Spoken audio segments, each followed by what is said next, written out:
இன்றைக்கு தமிழகத்தில் சட்ட ஒழுங்கு அடியோடு சீர்கட்டு விட்டது. அதற்கு காரணம் இன்றைக்கு போதைப் பொருள் விற்பனை, பல ரூபத்தில் போதைப் பொருள் விற்பனை நடக்குது. இன்றைக்கு கஞ்சா கிராமத்திலிருந்து நகரம் வரை விற்காத இடமே இல்லை. அந்த போதைப் பொருள் பல வடிவத்தில் இன்றைய தினம் வெளியிலே வந்ததாக செய்திகள் பரவலாக தெரிவிக்கின்றன.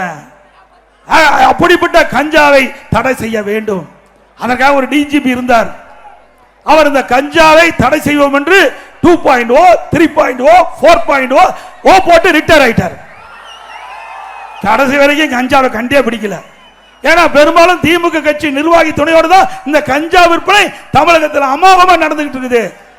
அப்ப எப்படி போய் காவல்துறை இந்த கஞ்சாவை கட்டுப்படுத்த முடியும்? அது மட்டும் இல்ல, 2 ஆண்டுக்கு முன்பு காவல்துறை மானிய கோரிக்கை முதலமைச்சர் அவருடைய டிபார்ட்மெண்ட் அவருடைய துறை அந்த மானிய கோரிக்கை நடந்து கொண்டிருக்கும் போது அந்த காவல்துறை மானிய கோரிக்கையில் 20வது பக்கம் 2வது பேரா என்று கருதுகிறேன். அதில் குறிப்பிட்டிருக்கார், பள்ளிக்கு அருகிலே கல்லூரிக்கு அருகிலே 2348 பேர் கஞ்சா விற்றதாக கண்டுபிடிக்கப்பட்டது.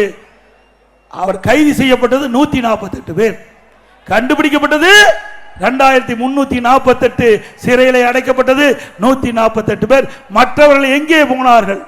கஞ்சா வச்சா குற்றம், கொண்டு போனா குற்றம், விற்றா குற்றம். அப்படி இருக்கின்ற பொழுது நீங்களே உங்களுடைய காவல்துறை மானிய கோரிக்கையில குறிப்பிட்டிருக்கிறீங்க, என்ன விவரம் என்று கேட்டா பதிலே இல்லை. ஏன்னா மற்றவெல்லாம் திமுக காரன், 148 பேரை தவிர்த்து மீதியெல்லாம் திமுக காரர். அதனால காவல்துறை கைது செய்ய முடியல. அப்ப எப்படி போய் கஞ்சாவை கட்டுப்படுத்த முடியும்? சிந்திச்சு பாருங்க. இன்றைக்கு தமிழகத்தை பொறுத்த வரைக்கும் மற்ற மாநிலத்தை காட்டிலும் அமைதியாக இருக்கின்ற ஒரு மாநிலம், அமைதி பூங்காவாக திகழ்கின்ற மாநிலம் தமிழ்நாடு. அப்படிப்பட்ட மாநிலத்தில் இப்படி திறமையற்ற முதலமைச்சர் தமிழகத்தை ஆளுகின்ற காரணத்தினால இப்படிப்பட்ட நிகழ்வுகள் அன்றாடம் நடைபெற்றுக் கொண்டிருக்கின்றன.